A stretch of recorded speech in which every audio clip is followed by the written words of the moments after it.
Alright everyone, let's get warmed up. We're about to worship, so get a little bounce going.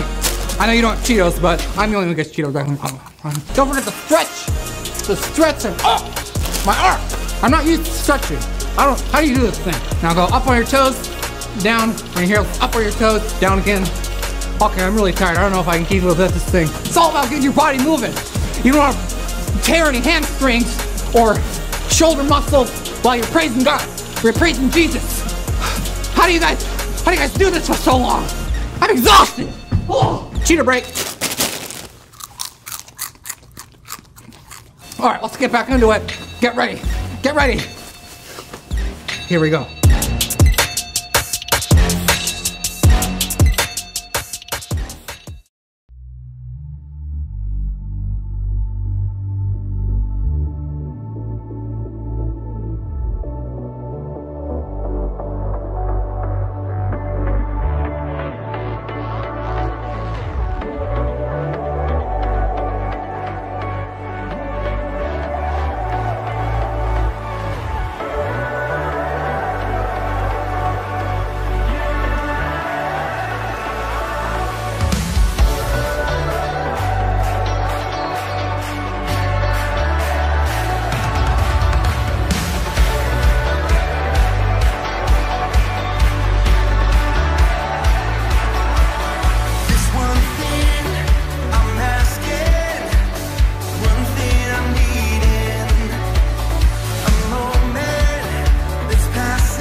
Before I spoke a word, you were singing over me. And you have been so, so good to me. Before I took a breath, you breathed your life in me. And you have been so, so kind to me.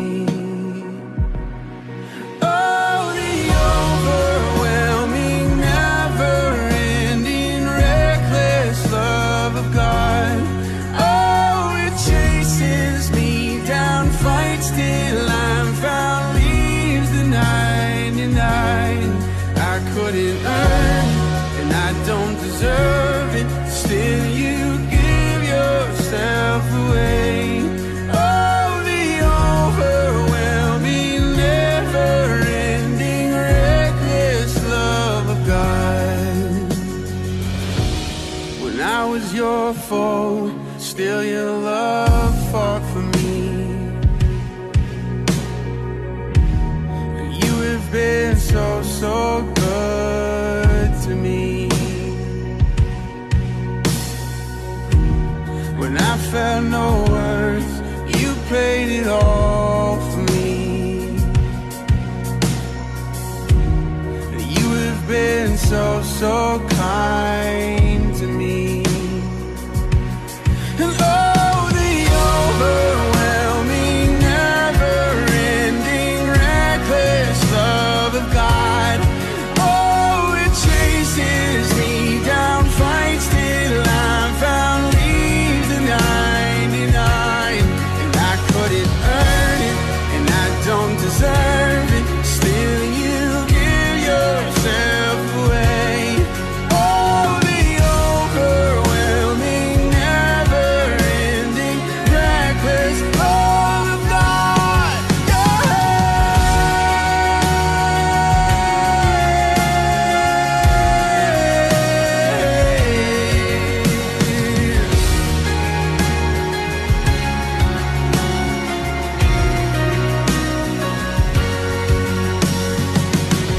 No shadow you won't light up, mountain you won't climb up, coming after me. There's no wall you won't kick down, lie you won't tear down, coming after me. There's no shadow you won't light up, mountain you won't climb up, coming after me. There's no wall you won't kick down, lie you won't tear down, coming after me.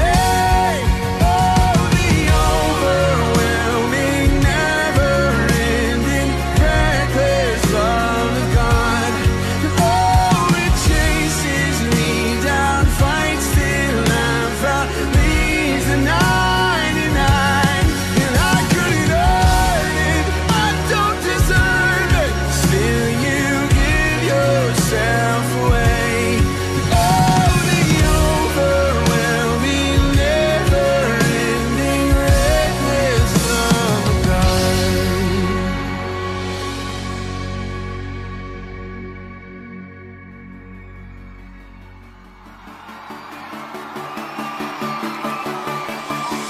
Staring into your eyes makes my heart come alive. Suddenly brought to life when I met you. Reaching beyond the skies, running deep, stretching wide. Perfect love realized here with you. Come on now. Now this love is for real, you will never let go, never let go. Oh, and it's more than just words, love beyond my control, out of control. What's up? This is real love, this is real love. Say this is real love, this is real love. Oh.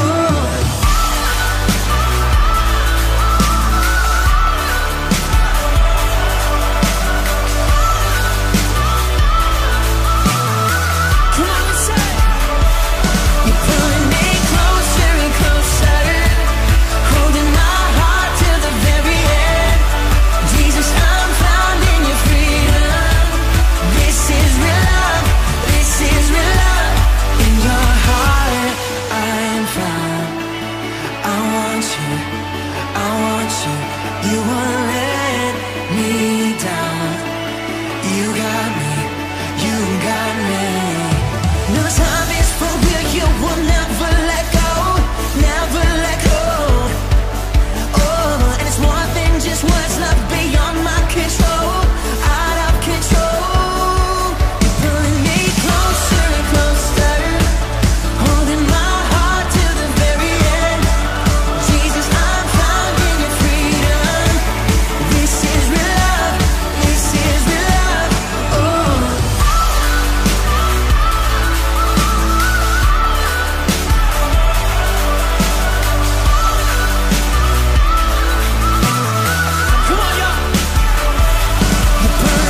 makes my heart come alive.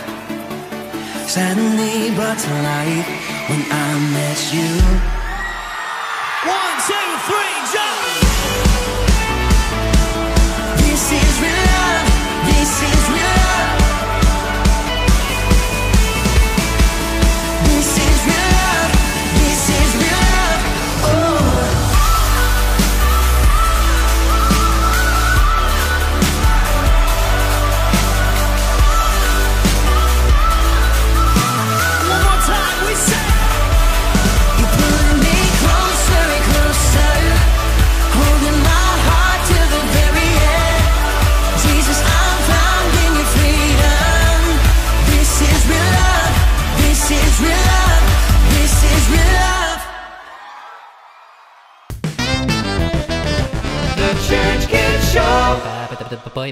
Bye. It's Legacy Weekend! Hamlet! Charles, let's name 5 ways that we can be generous. Ready? Yep. 1, give some food to someone in need. 2, help your neighbor mow their lawn. 3, let your sister play with your toys even though she's always breaking them and she doesn't understand that you have to be careful because your toys are one of a kind and she doesn't understand or appreciate how good they are. Okay, 4, take the trash out for your parents. And 5, fill your piggy bank for legacy offering. Yes! We are blessed to be a blessing. Tracy, guess what time it is? Game time! No. I was going to say, it's time to drink one of these things because I'm so parched. Charles, the drinks are for the game. Okay, well, let's do this because my mouth is seriously like a desert in the middle of summer because in the winter it would be really cold. All right, for this game, we have to draw a number out of this magic cup right here. Whatever number we get corresponds to a number on one of these items. And then we have to drink it. What do you have here? We got some good stuff. Let's Yeah. look at the weird stuff. Well, the catch is some of these drinks are obviously good and some of them are not good. They're very gross. Like this gravy over here. Gravy is okay, but it's cold. Dressing, cilantro, I would put this on a salad, but drinking it by itself. Jalapeno juice! Oh! Are you starting? Yep. You're starting. Now give me this, you can't exchange. What did you get? Number 5! It is a Tiavana iced tea. Yes. I wanted that one. Ooh, ooh, ooh, ooh, ooh, ooh. Why do I smell soap? So the only a good little ones, more, you know what I mean? church kids vote for, be praying that I get a 1, a 7, and that's it. Wait, okay, I can do this. I can do a 2, 1, 2, or 7. Oh, Get a 3. Get a 3. I just always Cheer with me. Get a 3. I drew a number. True. 3? Is it 3? It is. It's 3! Woo! Great job cheering along. Is that this Church one? Kids, go No! This is the only one I didn't want. Woo! I don't want this. Here we go, folks. Taking a little bit of time to come out of there. With salad. Just the principle of drinking dressing. Oh my God. I'm not gonna do it. Oh, yeah.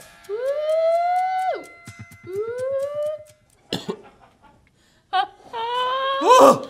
Woo! Nailed it! All right, my turn. I'm excited. I hope it's something great. Ooh! Number 1! I got some watermelon lime. Probably tastes fine. Ugh. Honestly, kind of gross. Kind of tastes like plant, actually. Watermelon and lime are technically, I think they're plants. Oh my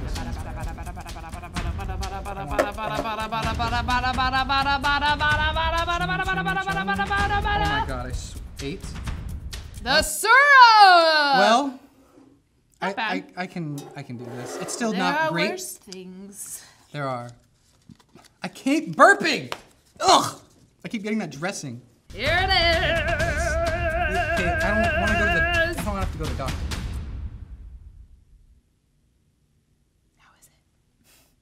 delicious. Best thing you've ever had? It's too... Oh, it's overwhelming. Wow. It's fun to like show them that I'm strong. Here we go. What did you get? Let me see it, let me see it, let me see it! Number 2! Pick number 2, my lord. This is ridiculous. You know what that's from? Yes. Shrek. It's a cherry Coke, too. You can have a drink if you'd like. No. I don't really drink soda. Yeah. What do you mean? I always get the hiccups when I drink cherry Coke or just Coke in general, not just cherry. Or you. Oh, I just get hiccups when I have soda. But not when I drink salad dressing. All right, Charles, it is your turn. Hold on, this is too overwhelming. I need to go get a drink of water. Oh. Okay, well, I guess let's get into today's game, and we'll be right back. What's up, church kids, chocolate chip, chipmunk, chicken chewy, granola bar friends? Okay, we're about to have a Sunday fun day, hey, hey, and we about to play a game. And that game is called Koala Hands. I picked the name all by myself. Okay, so how you play is right here, I have 2 pencils, okay? 2 pencils. And this is what you're gonna do. You're gonna take your 2 pencils, or just an FYI, it doesn't have to be pencils. It can be pencils, pens, crayons, chopsticks, or spaghetti. Whatever you want, right? So you're gonna have 2 of them right here. And then the goal is to flick up at it and grab them. That last try wasn't so good, so my koala hands are not there yet. But we're gonna try this again, and I'm gonna keep going till I get it. Cheer me on. Oops. Okay. Wow, I did it. Okay, I did it 1 time, but the challenge for you is I want you to do it 5 times in 1 minute. Ooh, that's gonna be tough. I could barely did it once. So, if you can do that, just remember to take a picture and post it on Instagram and tag us at Champion Center Church Kids. All right then, let's see what you got. Get ready in 3, 2, 1, go.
We are back. There's 3 more. We have gravy, jalapenos, or a Capri Sun. Please. All right, church kids, say it with me. Wait, Number 4. Wait, hold on. Number I just realized. 4. What did you just realize? That even if I get Capri Sun, I'm still gonna have to drink one Yep. of those. Okay, I got 6. 6. The gravy. Have I got anything that's been pleasant so far? Nope. It is country sausage gravy. And it's cold. Can we warm it up? Nope. Why such a big cup? Oh my gosh, it smells so bad. Look at it go. Look at it dance.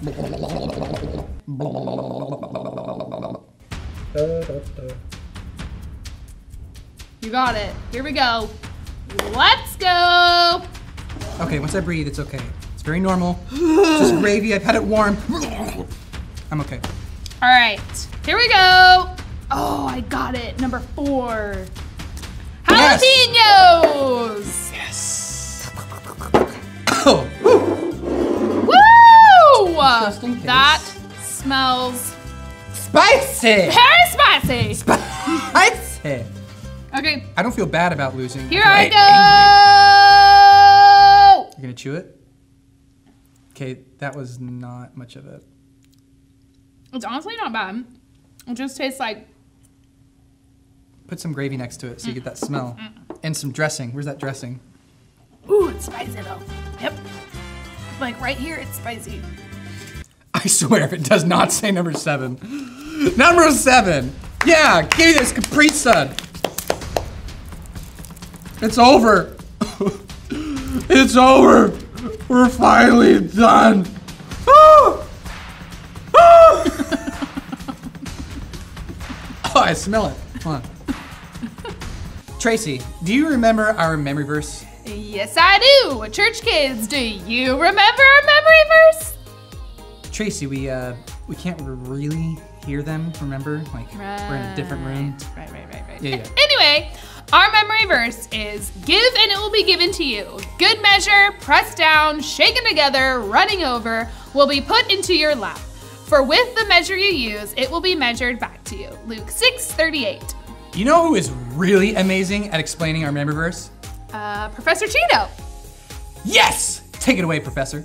Woo! Greetings! I'm Professor Cheeto, and I'm here to teach you a little bit about Luke 6:38, which says, give and it will be given to you. A good measure, pressed down, shaken together, running over, will be put into your lap. For with the measure you use it, it will be measured back to you. Wow, what a mouthful. What a word load. I'm out of metaphors. Anyways, since this verse has a lot going on, I think we should do some analysis to figure out what it's teaching us. Let's start with the first part. Give and it will be given to you. Well, this is pretty simple. If you give, then a blessing will come back your way. Simple enough. But how about the next part? A good measure, pressed down, shaken together, running over. What does this mean? This means that your giving creates a sort of reaction of blessing that comes back to you. Kind of like when you're trying to watch a movie at home and making some popcorn, and then it keeps popping over into the little popcorn machine. What is this thing called? Is this a hydraulic cheese straightener?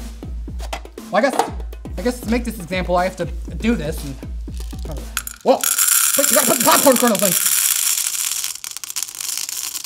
And then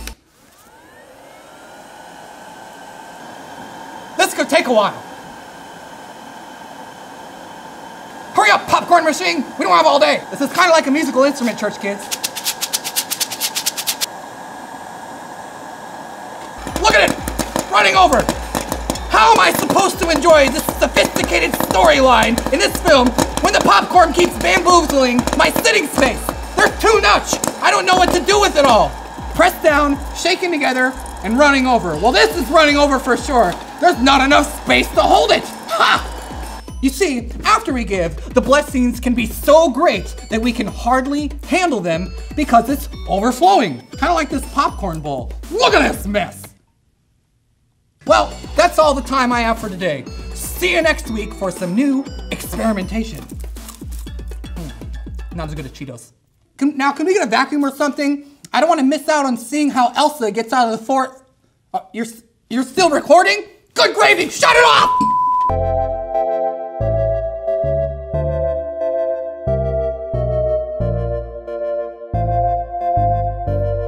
Here we go. Oh, give, and it will come back to you. It's coming back, coming back. Pressed down, shaken together, and running over. Yep. Give, and it will come back to you. Said it's coming back, coming back. Give to the Lord. Let's change it up a little bit. Give, and it will come back to you. It will come back, it will come back. We sing. Pressed down, shaken together, and running over. Give, and it will come back to you. It come back. Give to the Lord. Alright, let me tell you something about giving. When you give, it comes back to you. Yep. Shaking round together, boiling like a pot of stew. Give me one, nope, two, nope, three more times to give. I think I'll be generous as long as I shall live. Cause generosity is my morning cup of tea. It really gives me the greatest type of energy. Jesus sees you give, thinks it's really great. Yep. Now let's go back to check out Luke 6:38. Oh, give, and it will come back to you. It will come back, it will come back. We sing, Pressed down, shaken together, and running over. Give, and it will come back to you. it will come back, it will come back. Give to the Lord. When you give the who, when you give the who, You give to the Lord. it will come back. When you give the who, You give to the Lord. man, that memory verse just never gets old. I seriously love it. Church kids, if you learn our memory verse, take a video of yourself and tag us at Champion Center Church Kids so we can see too. All right, we are ready to learn more about generosity. Let's hit it. Imagine your friend invites you to a party. You arrive and there's lots of people, decorations, food and drink. There's enough for everyone. When you're hosted by someone that generous, you don't have to worry about your needs. You can just enjoy yourself and focus on the people around you. Yeah, that's what a good host wants for her guests. And this is the picture of the world that we find in the Bible. Creation is an expression of God's generous love. He's the host, and humans are his guests in a world of opportunity and abundance. And we're called to keep the party going, to spread his goodness. This is a beautiful picture. But it's not the way people experience the world. Rather, we find a world of scarcity and struggle, not abundance. And Jesus grew up in that kind of world. Under military occupation, people losing their land or families to debt and poverty. And yet, he would say things like this. Look at the birds. They don't store up food for themselves, yet they have enough. Or consider the wildflowers. They're beautiful and abundant, and they don't stress about their existence. And you all should live that way too. But surely Jesus knew that things don't always work out. I mean, sometimes there really isn't enough. And Jesus did experience poverty firsthand, but he viewed the world through the story of the Hebrew Scriptures, which claimed that our scarcity problem isn't caused by a lack of resources. Rather, the problem is our mindset that God can't be trusted. Maybe God's holding out on me. Maybe there isn't enough, and maybe I need to take matters into my own hands. And once we're deceived into that mindset of scarcity, we can justify the impulse to take care of me and mine before anyone else. And that leads to envy and anger, violence, and a world where it seems like there's not enough. The party's over, it's turned into a battleground. But God wants humans to experience his generosity, and so he chooses one people, the family of Abraham, and he promises to give them the abundance that he wants for everybody else. God will provide what they need. All they have to do is trust his generosity. And through them, the whole world will see how generous the host really is. But that's not what happens. Abraham's descendants, the Israelites, enter a land of abundance, and they promptly forget the host who gave it to them. They act like it's all theirs, and like there's not enough, and it leads to war and Israel's self-destruction. If I were the host of this party, I think I'd just give up. But God doesn't give up. What he does is surprising. He gives another gift. Another gift? Yeah, but this gift is different. What God gives is himself. All right, and Jesus, the host himself, comes to join in on the spoiled party. And notice, Jesus lives with the conviction that there is enough, and that our generous host can be trusted. His mindset of abundance allowed him to live sacrificially and generously, even towards his enemies. And Jesus called his followers to trust in God's abundance like him. And that's why he said things like, sell your possessions and give to the poor, or don't worry about your life. He's inviting us to live by a different story, one that is built on trust in God's goodness and love. But living generously doesn't mean life is gonna go well. I mean, look at Jesus. He was betrayed by his friends, and he suffered. And this was no surprise to Jesus. He knew that people would take advantage of his generosity. In fact, That was his plan. Really? Yeah, think about it. Jesus knows that we're all hopelessly deceived by this lie that there's not enough. Yeah, that lie needs to be defeated. And so that's what Jesus was doing when he gave us the gift of his life. Jesus' death was the ultimate expression of God's generous love. Yeah, God's love can turn death into life and scarcity back into abundance. Or as the Apostle Paul put it, you know the gift of our Lord Jesus the Messiah, that even though he was rich, for your sake he became poor, so that you, through his poverty, might become rich. And Jesus called his followers to live like the real party has begun. Yes, he called it the kingdom of God. And our invitation to this party is yet another gift, the personal presence of God's own Spirit that can teach us how to trust the generosity of the host, just like Jesus did. Yeah, and when you believe there's enough, you start seeing opportunities for generosity everywhere. With our time and money, our attention. Yes, one of the most important ways that we can experience the abundance of God's new creation is sharing with others because of our trust that God is the generous host. Mom? Mom? Yes? Have you seen my phone? What? Have you seen my phone? No, why? I was just recording a video, but now I can't find it. Did you check your drawer? No? Why would it be? Wow. Did you find it? Maybe? Yes. What in the world? How long has this been in here? Still yellowish, couldn't be more than a couple days. Well, this is embarrassing. Hey, by show of banana peels, anybody else have a chair or a drawer in their house that they just use for storing a bunch of random stuff until it becomes a trash can that's not actually a trash can? See, this is what happens when we don't think intentionally about what's trash and what's not. Or just what we should and should not keep in our drawers.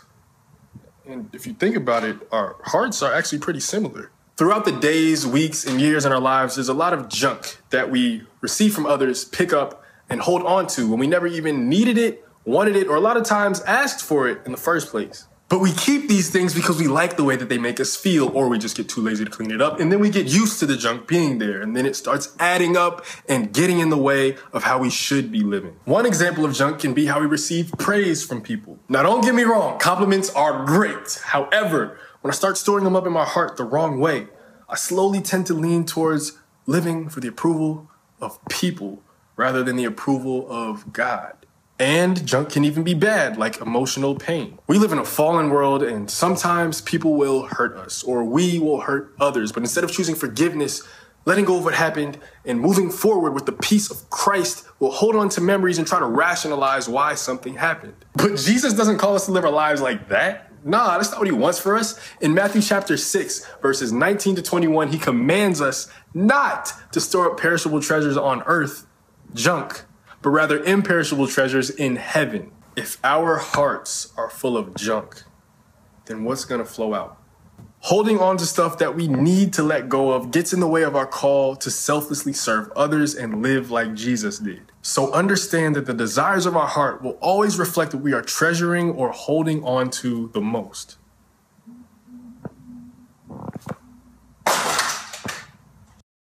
Your heart is a special place. It gets really attached to things. And the way it feels about those things starts to control the way you think and feel about everything else. The other thing about your heart is that it grows based off of what you put into it. Now, I know, some people think if you love God and others, you'll grow a big heart, but if you're mean and materialistic, your heart will shrink. Listen, it's more like if you love God and others, your heart grows and thrives off the chance to love God and others. But if you focus on loving stuff more than the things that matter, well, your heart doesn't shrink, it just grows a bigger desire for more stuff. Does that make sense? The point is, it's worth it to keep the junk out of your heart, because either way, what you put in it will grow. What is up? My name is Robbie, and I have an important question that I need to ask you. What is on your Christmas wish list? Maybe you're like me and you're looking forward to the new video game or clothes from your favorite store. Maybe it's the new iPhone that dropped or toys just like these that have hit stores. What is on your Christmas wish list? And more importantly, what does it say about your heart? Because if you notice, no matter how much we have, we always want more. It never really satisfies us. I mean, it does for a small period of time, but then the new version's released, our old one begins to break, it fades, it loses its value, and we, in turn, lose interest for it. You know, Jesus actually had something to say about this very subject in a famous talk he gave called Sermon on the Mount. In the middle of it, he says this: "Don't store up treasures here on earth where moths eat them and rust destroys them, and where thieves come in and steal them. Store your treasures in heaven, where moths and rust cannot destroy, and thieves do not break in and steal. Wherever your treasure is, there the desires of your heart will also be." You see, it's impossible to satisfy our heart's desire for stuff. But here's the thing, stuff isn't bad, but valuing stuff more than people is. And that's a challenge at times, to care for the people around you, to care for those in your school, for caring for those on your sports team, to care for your parents and your sibling and your whole family. But here's what I know. When you begin to care for those in your lives, stories arise of the difference and the impact that you have made in their life. And isn't that what we want? In return, to have more stories to share than stuff to show. Hi church kids, it's me, Gabby, and I'm back for your rapid recap. And I'm totally gonna talk about generosity today. So like we talked about last week for generosity, I love being generous. Generosity is one of my favorite things. I love sharing. Some people have even said that I'm an oversharer. Now, I know I said that I was really good at sharing, but like sometimes it's really hard to share and to be generous. And one of the things I don't like sharing is food. I totally love food. And I totally love hot Cheetos. Those are one of my favorite foods and I don't like to share them at all. So when someone says, "Hey girl, can I have some of your hot Cheetos?" it's really hard for me to say, "Yeah, you can totally have some of my hot Cheetos," because I just want to say, "No, you so totally can't have any of my hot Cheetos because I so totally want to eat them all myself." But then I pause and I remember that God loves a cheerful giver. And so I say, "Oh yeah, sure, you can totally have some of my hot Cheetos." And then I feel really, really great because I know that being generous is so fun and that God designed me to be generous. So church kids, try and be generous this week. And remember, it's a great day to be a church kid. Well, Tracy, I have to go return Hamlet here for legacy offering. Honestly, I'm really sad to see him go. Me too. Goodbye, Mr. Oinkers.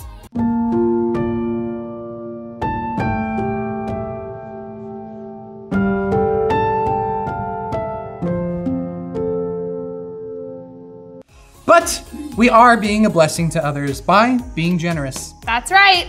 Church kids, if you brought your pig back to church with you for legacy offering, great job. But remember, being generous doesn't just stop there. Nope, you can be generous any time of day in whatever way. Wow, nice rhyme.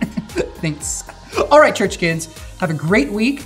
And don't forget, it's a great day to be a church kid!